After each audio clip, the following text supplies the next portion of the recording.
ഓം ശ്രീ ഗണേശ ശാരദാ ഗുരുഭ്യോ നമഃ. ഓം നമശ്ചണ്ഡികായൈ.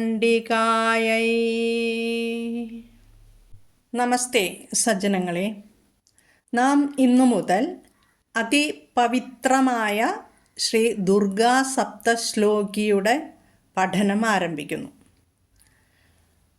ദേവീ മാഹാത്മ്യത്തിൻ്റെ സാരമായി കണക്കാക്കപ്പെടുന്ന 7 ശ്ലോകങ്ങളാണ് ശ്രീ ദുർഗാ സപ്തശ്ലോകി. ദേവീ മാഹാത്മ്യം മാർക്കണ്ഡേയ പുരാണത്തിൽ അന്തർഗതമായിട്ടുള്ളതാണ്. ഇത് മാർക്കണ്ഡേയ മഹർഷി വ്യാസശിഷ്യനായ ജൈമിനിക്ക് ഉപദേശിച്ചതാണെന്നും അല്ല ഭാഗുരിക്ക് ഉപദേശിച്ചതാണെന്നുമൊക്കെ പണ്ഡിതന്മാർക്ക് പല അഭിപ്രായങ്ങളുണ്ട്. ദേവീ മാഹാത്മ്യം അമ്മയെപ്പോലെയാണ്. ആകുലതയുടെയും ദുരിതങ്ങളുടെയും കാലത്ത് അമ്മയെപ്പോലെ ദേവീ മാഹാത്മ്യം സാന്ത്വനവും തണലുമേകുന്നു. മക്കളുടെ ആവശ്യങ്ങളറിഞ്ഞ് അവരുടെ യോഗ്യതയ്ക്കനുസരിച്ച് വേണ്ടതെല്ലാം നൽകുന്ന മഹാദേവിയാണ് അമ്മ. മക്കൾക്ക് വരുന്ന സങ്കടങ്ങളും സന്താപങ്ങളും യഥാസമയം മനസ്സിലാക്കി അവയെ ഇല്ലാതാക്കുവാൻ വേണ്ടത് ചെയ്യുന്നവളാണ് മഹാദേവി.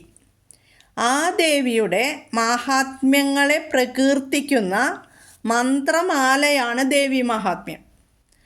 മിഥുനം, കർക്കിടകം, ചിങ്ങം മാസങ്ങൾ കൊണ്ട് 108 തവണ ദേവീ മാഹാത്മ്യം പാരായണം ചെയ്ത് കന്നിമാസം നവരാത്രി സമയത്ത് ചണ്ഡികാ ഹോമം നടത്തുന്ന പതിവുണ്ട്.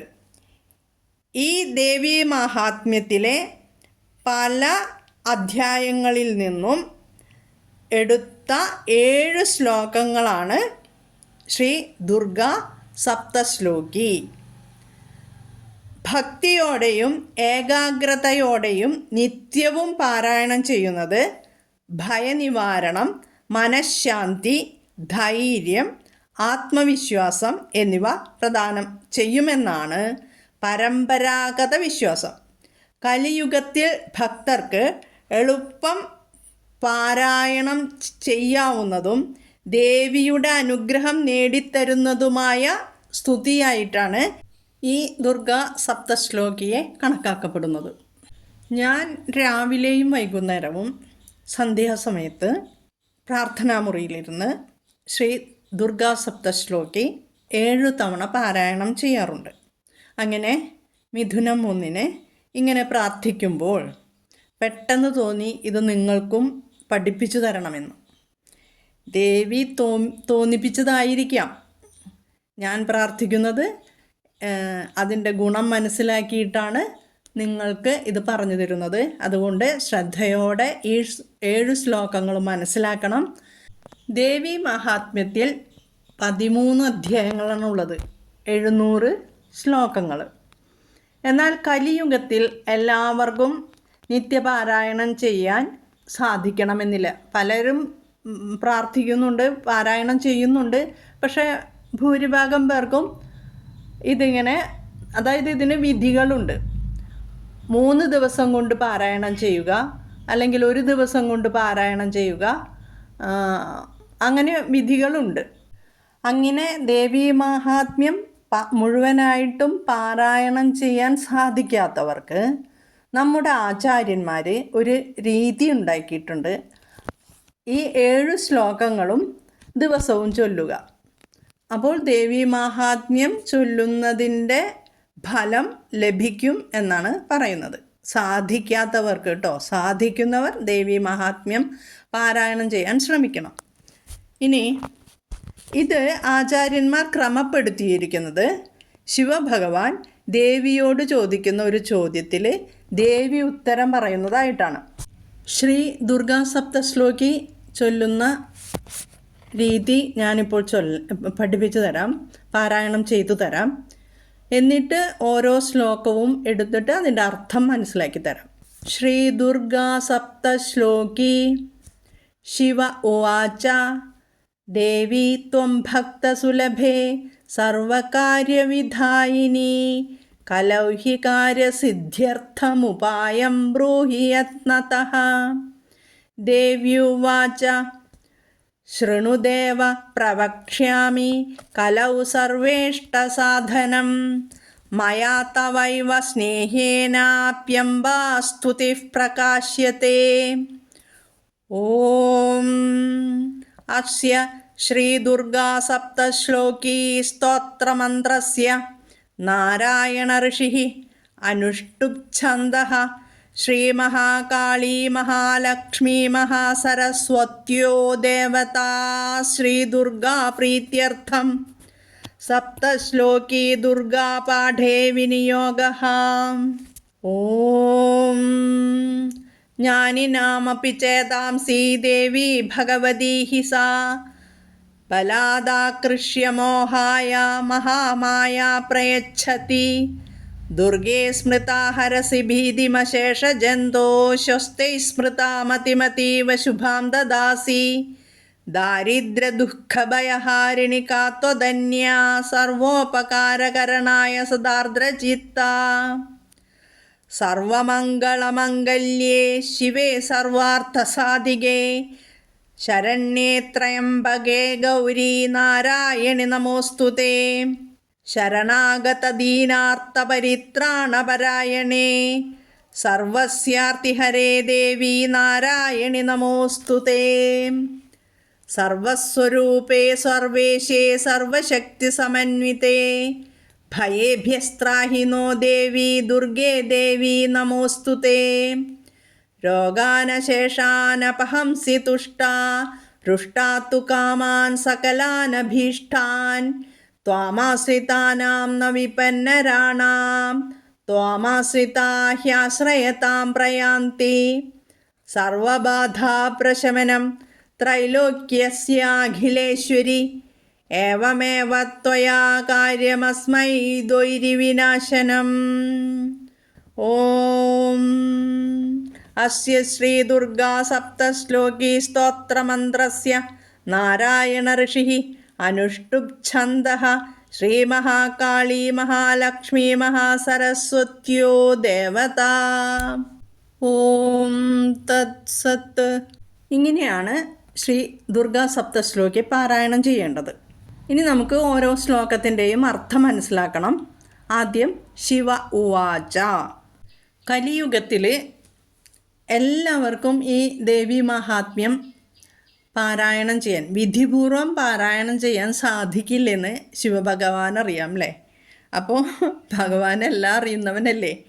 കലിയുഗത്തിലെ മനുഷ്യരെങ്ങനെയാകുമെന്ന് 5000 വർഷങ്ങൾക്ക് മുമ്പ് എഴുതി വെച്ച ശ്രീമദ് ഭാഗവതത്തിലുണ്ട്, കൃത്യമായിട്ട് പറയുന്നുണ്ട്.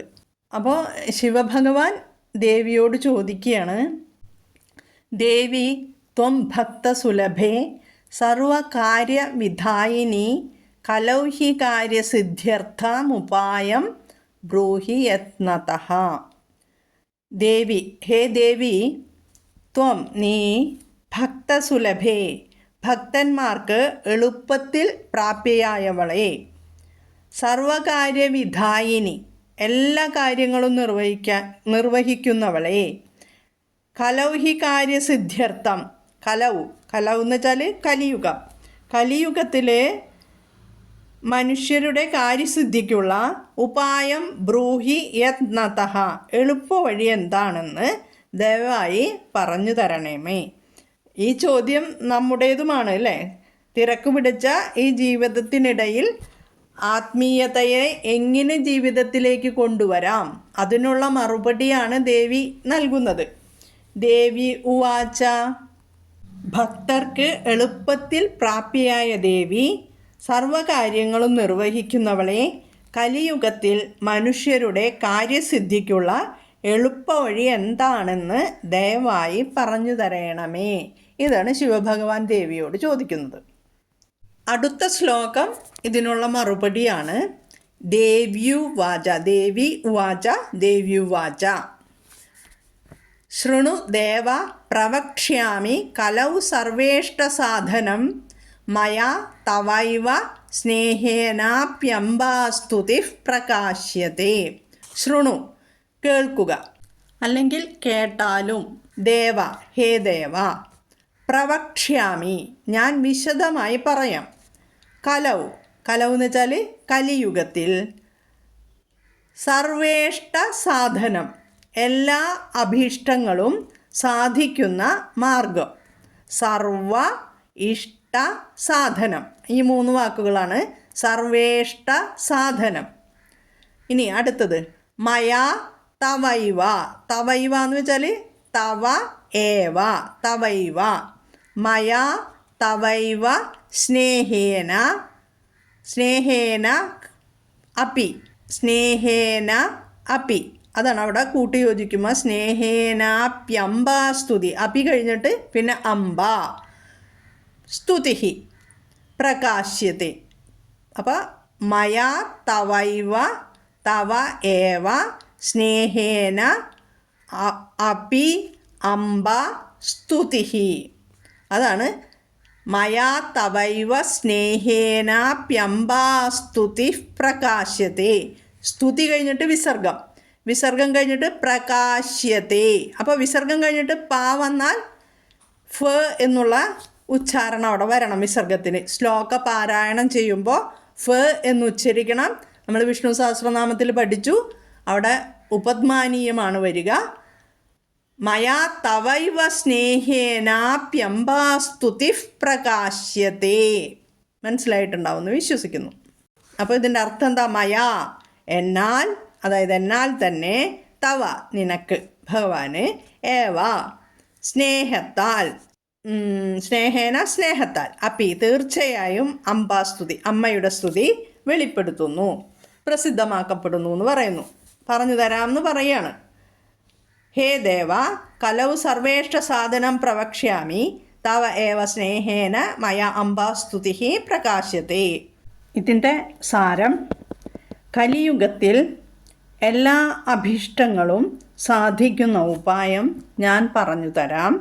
നിന്നോടുള്ള സ്നേഹത്താൽ ഈ അംബാസ്തുതി ഞാൻ വെളിപ്പെടുത്തുന്നു.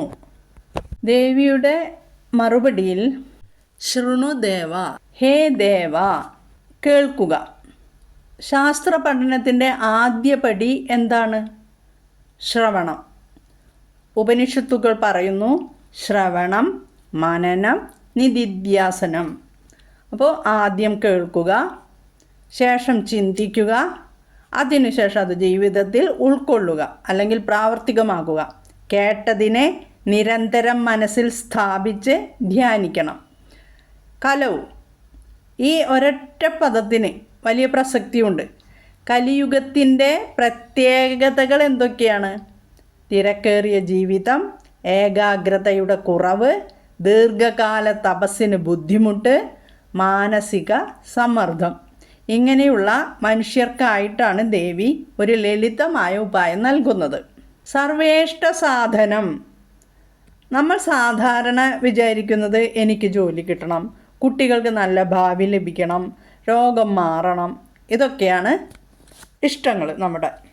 ഇനിയും ധാരാളം ഉണ്ടാവും ലിസ്റ്റിൽ. എന്നാൽ ശാസ്ത്രം പറയുന്ന പരമേഷ്ടം എന്താണ്? മനഃശാന്തി, ദൈവസ്മരണം, ആത്മജ്ഞാനം, ഇതെല്ലാമാണ്. അതുകൊണ്ട് ഈ ശ്ലോകത്തിലെ സർവേഷ്ട സാധനം എന്നത് ഭൗതികവും ആത്മീയവുമായ എല്ലാ മംഗളങ്ങളും ഉൾക്കൊള്ളുന്നതാണ്. തവൈവ സ്നേഹേന നിന്നോടുള്ള സ്നേഹത്താൽ. അതാണ് ഭർത്താക്കന്മാരുടെ ബന്ധത്തിൻ്റെ അടിസ്ഥാനം, സ്നേഹം. അതാണ് ഗുരുശിഷ്യ ബന്ധത്തിൻ്റെ അടിസ്ഥാനം. അതാണ് അമ്മയും മക്കളും തമ്മിലുള്ള ബന്ധത്തിൻ്റെ അടിസ്ഥാനം, സ്നേഹം. അപ്പോൾ ജ്ഞാനം നൽകപ്പെടുന്നത് സ്നേഹത്തിലൂടെയാണ്. ഗുരുവിന് ശിഷ്യനോട് സ്നേഹമുണ്ടാകണം. അപ്പോഴാണ് ഗുരുശിഷ്യ ബന്ധം ദൃഢമാകുന്നത്, ഏത് ബന്ധമായാലും. ഇനി അംബാസ്തുതി. അംബ എന്നാൽ ആരാ? അമ്മ. ദേവി ഇവിടെ സ്വന്തം സ്തുതിയെ അംബാസ്തുതി എന്ന് വിളിക്കുന്നു. എന്തുകൊണ്ട്? കാരണം അവൾ സ്നേഹിക്കുന്ന അമ്മയാണ്. കുഞ്ഞ് കരയുമ്പോൾ ഓടിയെത്തുന്ന അമ്മയാണ്. തെറ്റുകൾ പൊറുക്കുന്ന അമ്മയാണ്. മക്കളുടെ മുഖം വാടുമ്പോൾ മനസ്സിലാക്കുന്ന അമ്മയാണ്. അതാണ് ദേവിയുടെ യഥാർത്ഥ സ്വരൂപം. നാം അമ്മയെ തേടിയെത്തുന്നതിനു മുമ്പേ അമ്മ നമ്മെ തേടിയെത്തും. തള്ളപ്പശു തൻ്റെ മക്കളെ സ്നേഹത്തോടെ നക്കി തുടയ്ക്കുന്നതില്ലേ, അതുപോലെ നമ്മെ നക്കി തുടച്ച് ശുദ്ധമാക്കും. ദേവിയുടെ സ്നേഹമാണ് ഈ സപ്തശ്ലോകിയായി നമ്മിലേക്ക് ഒഴുകിയെത്തുന്നത്. അമ്മേ, നിന്നെ സ്മരിക്കുവാനുള്ള ഭക്തിയും നിൻ്റെ വചനങ്ങൾ കേൾക്കുവാനുള്ള ശ്രദ്ധയും അവ ജീവിതത്തിൽ പകർത്തുവാനുള്ള ശക്തിയും ഞങ്ങൾക്കു നൽകണമെന്ന പ്രാർത്ഥനയോടെ ഓം ശ്രീ ദുർഗായേ നമഃ. ഓം തത്സത്. അടുത്ത ശ്ലോകങ്ങൾ 2-3 ക്ലാസ്സുകളിലായിട്ട് ഞാനിത് പറഞ്ഞു തരാം. എല്ലാവരും നിത്യവും ചൊല്ലാൻ ശ്രമിക്കണം.